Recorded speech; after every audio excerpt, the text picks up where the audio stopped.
Halo teman-teman, selamat datang di channel Mari Berkarya. Kali ini aku akan membahas buku atau e-book yang sudah aku buat, yaitu Bekal Bikin Bisnis. Jadi e-book ini digunakan untuk kalian yang baru mulai atau ingin memulai bisnis dan kalian sedang mempersiapkan bekal-bekal apa saja sih yang harus kalian persiapkan di awal untuk memulai bisnis atau sebelum memulai bisnis. Nah, kalian bisa dapatkan e-booknya secara gratis. Aku sudah share link di description box di bawah.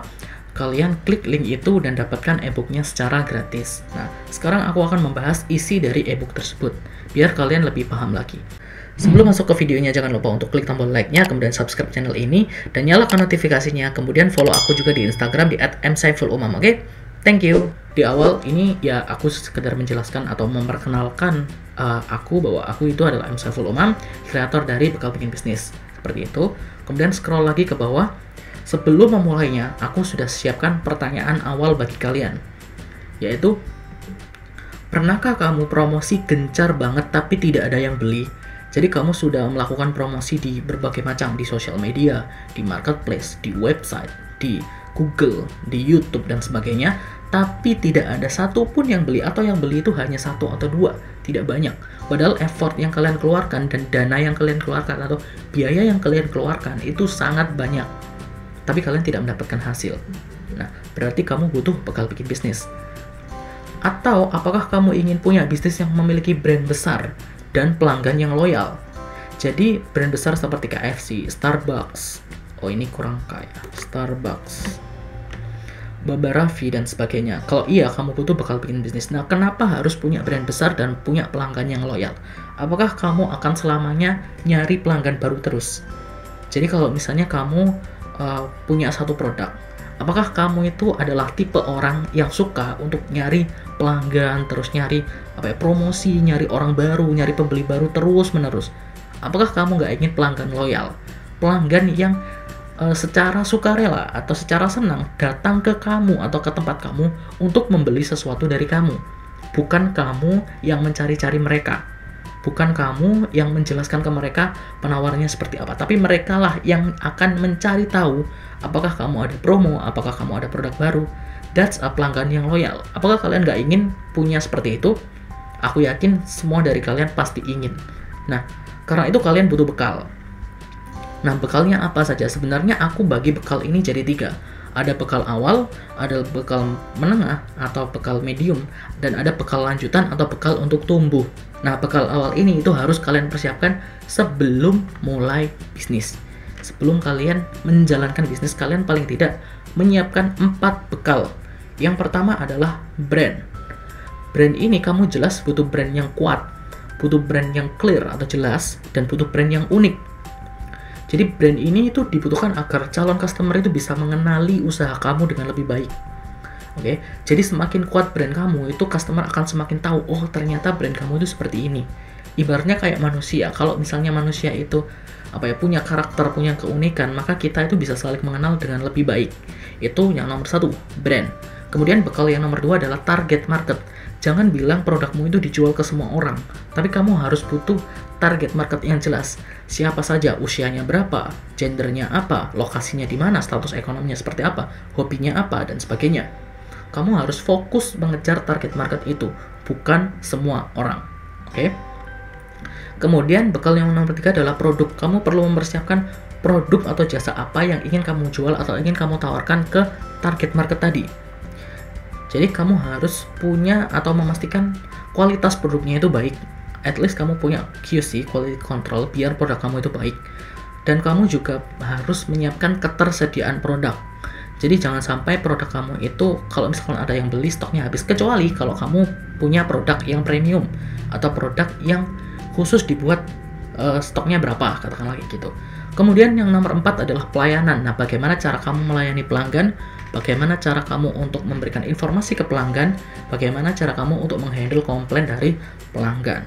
Nah, itu semua harus kamu persiapkan, harus kamu catat, harus kamu detailkan apa saja yang termasuk brand, apa saja target market, produknya seperti apa, dan pelayanan yang akan kalian berikan seperti apa. Untuk lebih detailnya, aku akan bahas satu-satu. Yang pertama mulai dari brand. Kenapa sih kamu itu butuh brand? Oke. Gambaran sedikit adalah brand itu adalah gambaran dari semua hal yang berkaitan dengan bisnis kamu. Jadi bukan hanya sekedar logo, nama, nggak seperti itu, nggak sesimpel itu. Brand itu adalah gambaran apa yang dipikirkan orang setelah melihat nama brand kamu atau identitas brand kamu. Misalnya, saat orang itu melihat logo kamu, orang itu langsung bisa bayangkan, oh ini toko yang jualan ini, kayak gitu. Orang tahu nama kamu dimanapun, di angkot atau di apapun ya, dimanapun, oh ini tuh toko yang jualan ini loh. Misalnya kamu jualan sepatu, oh ini toko yang jualan sepatu yang unik. Nah kayak gitu, orang bisa nyebutkan kayak gitu hanya dari nama kamu. Berarti itu brand kamu berhasil melekat di otak customer, kayak gitu. Nah, aku ibaratkan seperti orang ya, aku selalu mengibaratkan brand itu seperti orang baru. Jadi contohnya jika kamu kenal dengan orang baru yang menurut kamu bagus saat awal bertemu, dia melakukan hal yang membuatmu menyukainya, katakanlah. Dia seperti rajin, kemudian baik, suka menolong, dan sebagainya. Tapi dia itu juga melakukan hal-hal yang membuatmu membencinya, seperti tawuran, judi, dan sebagainya. Tentu saja kamu akan bingung dong, apakah kamu akan menyukainya karena dia memiliki sifat baik yang kamu sukai, atau kamu membencinya karena dia memiliki sifat buruk yang tidak kamu sukai. Makanya brand itu harus konsisten dengan identitinya, agar customer itu tidak kabur. Jadi bulan pertama brand itu kayak gini, bulan kedua juga harus kayak gitu juga, bulan ketiga juga harus sama, biar orang itu semakin teringat atau terngiang-ngiang di pemikirannya bahwa oh brand ini tuh seperti ini, jangan berganti-ganti. Itu. Kemudian cakupan brand itu ada beberapa hal. Yang pertama aku bahas yaitu brand identity atau identitas dari brand kalian. Brand identity itu ada yang pertama nama. Nama itu sebagai ya penyebutan brand kamu. Kemudian ada tagline. Tagline itu ya gambaran singkat tentang brand kamu itu seperti apa, biar customer lebih teringat lagi. Kemudian ada logo. Logo itu ya representasi dari brand kamu itu seperti apa.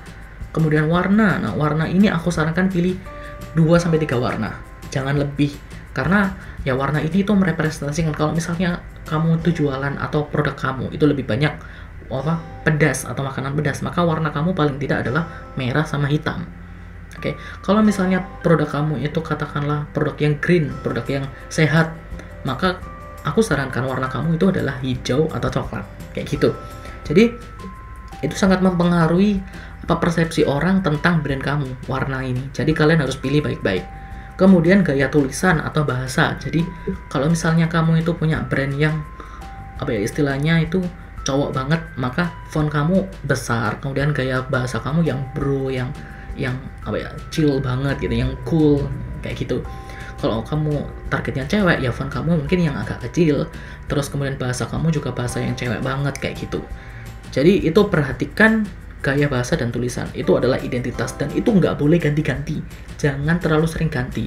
Ya paling kalau ganti, kalian harus punya alasan sih untuk merebranding nantinya. Tapi kalau untuk sekarang, untuk awal, nggak boleh ganti. Semua identitas itu harus sama. Oke? Kemudian brand identity itu ada beberapa hal yang perlu kamu perhatikan. Yang pertama yaitu unik. Jangan pernah sekalipun, baik itu logo, nama, atau apapun, meniru atau menjiplak apapun dari brand lain. Misalnya kamu memirip-miripkan dari Aqua menjadi Kamua. Kan ada brand Aqua.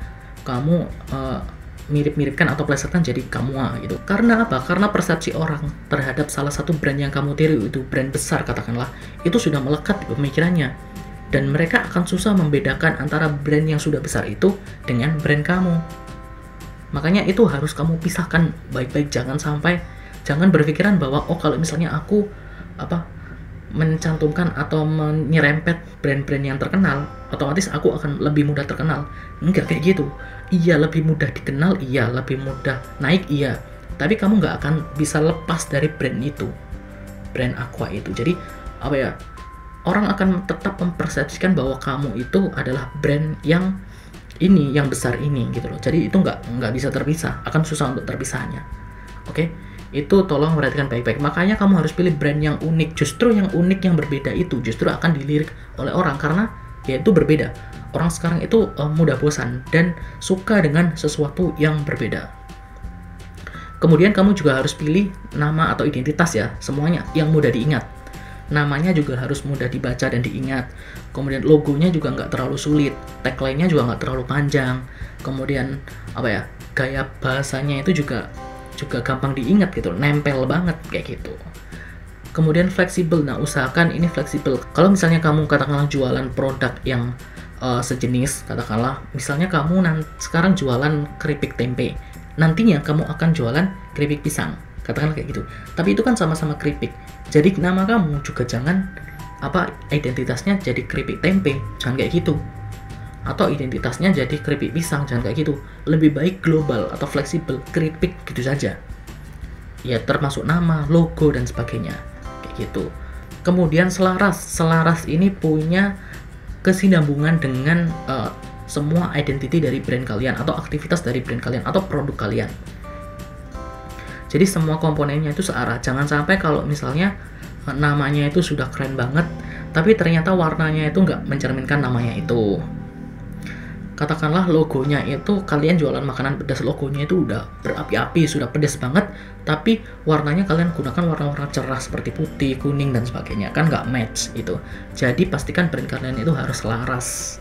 Kemudian mudah digunakan. Nah, mudah digunakan ini juga sangat penting karena nama, logo, kemudian tagline, kemudian warna dan sebagainya itu harus mudah digunakan di berbagai tempat. Logonya jangan terlalu besar, jangan terlalu kecil. Biar bisa digunakan, katakanlah kalau misalnya kalian punya packaging produk yang kecil, maka logo itu bisa kelihatan, tetap kelihatan. Fontnya juga kayak gitu, nggak terlalu besar, nggak terlalu kecil. Bisa ditempatkan kalau misalnya produk itu kecil. Dan juga namanya itu jangan terlalu panjang. Biasanya kalau namanya terlalu panjang, nama brandnya itu kan misalnya packagingnya kecil, namanya terlalu panjang berarti kan melebihi dari packaging produknya. Nah itu jangan sampai kayak gitu. Makanya kalian harus pikirkan bahwa identitas kalian itu mudah digunakan dimanapun dan kapanpun. Kemudian brand yang selanjutnya adalah brand karakter. Ini adalah karakter dari brand kalian. Seperti kalau misalkan manusia itu punya nama, punya wajah, punya jenis kelamin, punya gaya bicara dan sebagainya. Itu adalah identitas atau identity. Kemudian brand karakter, manusia juga punya karakter. Entah itu dia sombong, entah itu dia baik, entah itu dia menyenangkan, entah itu dia ngebosenin dan sebagainya. Kalian harus buat brand karakter ini sesuai dengan customer, bukan yang terbaik. Maksudnya gini, kalau misalnya customer kalian itu suka sesuatu yang katakanlah senang atau funny atau suka bercanda, maka kalian buat karakter brand kalian ini suka bercanda. Brand karakter ini bisa diwujudkan dalam banyak hal, misalnya konten-konten kalian, terus kemudian cara kalian berkomunikasi dengan pelanggan, cara promosi kalian, bentuk promosi kalian seperti apa, strategi marketing kalian nanti seperti apa, kemudian cara kalian menawarkan produk itu seperti apa. Kalau misalnya customer kalian atau target market kalian ini suka bercanda, ya kalian buat konten-konten atau cara promosi yang bercanda juga. Kalau misalnya target market kalian ini adalah katakanlah profesional atau pengusaha atau karyawan yang suka sesuatu yang formal, yang serius, cara mempromosikan kalian juga harus serius, konten-konten kalian juga harus serius, katakan kayak gitu. Jadi sesuaikan dengan target market. Kemudian brand design ini meliputi apapun yang berhubungan tentang brand kita. Jadi desain apapun yang berhubungan tentang brand kita, termasuk kalau misalnya kita punya website, desain website itu harus sesuai dengan karakter dan identitas dari brand kita. Contohnya misalkan warnanya itu harus sesuai dengan warna yang kita pilih tadi. Kemudian karakternya, misalnya karakternya itu kuat, maka kita buat seolah-olah website itu karakternya jadi kuat, kayak gitu. Desainnya itu dibuat kayak gitu. Itu adalah brand design. Oke, lanjut ke brand positioning. Jadi brand positioning ini merupakan bagaimana kamu memposisikan brand kamu untuk customer. Jadi contohnya brand makanan, itu kamu posisikan sebagai apa? Katakanlah snack itu kamu posisikan sebagai apa? Sebagai temannya customer, atau sebagai sahabatnya customer, atau sebagai apa? Misalnya teman nonton bola, kayak snack yang di iklan itu. Nah, gimana caranya kita memposisikan brand itu sehingga nempel di pemikiran customer? Oh, ternyata brand ini itu seperti atau seolah-olah seperti temanku atau sahabatku, kayak gitu. Jadi kita bisa memposisikan brand kita itu seperti apa. Kemudian untuk lebih menambah keyakinan customer dan lebih menarik lagi bagi customer, kita harus punya yang namanya brand story atau cerita dari brand tersebut itu seperti apa. Atau kalau misalnya kita saat branding nanti, itu kita bisa gunakan storytelling untuk menceritakan sebuah cerita dari produk atau brand yang kita jual. Nah, tujuan dari brand story ini adalah untuk membuat customer itu relate atau terhubung atau seolah-olah bahwa cerita itu ngena sama dirinya dia atau kehidupannya dia. Itu tujuan dari brand story. Oke? Nah, itu tadi gimana penjelasan tentang brand. Nah, sekarang kita akan coba praktek gimana untuk membuat brand atau bikin brand yang bagus itu seperti apa. Yang pertama, kalian bisa tentukan di ebook ini, identitas brandku adalah sebagai berikut. Namanya apa, tagline-nya apa, kalian tuliskan ini. Oke? Kalian kerjakan ini, kemudian karakter brand kamu itu seperti apa, minimal ada 3, karakternya seperti apa. Setelah kita tahu tadi, belajar tentang brand karakter itu seperti apa, kemudian positioning-nya, kamu memposisikan brand kamu itu sebagai apa bagi customer. Nah, oleh karena itu, aku akan mendekati customer atau menjalin hubungan dengan customer itu dengan cara yang seperti apa. Itu kalian bisa tuliskan di sini. Kemudian kesimpulannya, dari semua yang sudah kamu jalankan tadi, sudah kamu pahami, kemudian sudah kamu praktekkan juga, kesimpulannya, ceritakan secara detail brand kamu itu seperti apa. Itu kamu bisa ceritakan di sini. Oke? Itu adalah sekilas tentang brand. Di video berikutnya aku akan share tentang gimana target market. Jadi pastikan untuk klik tombol like-nya, kemudian subscribe channel ini, dan sampai jumpa di video berikutnya.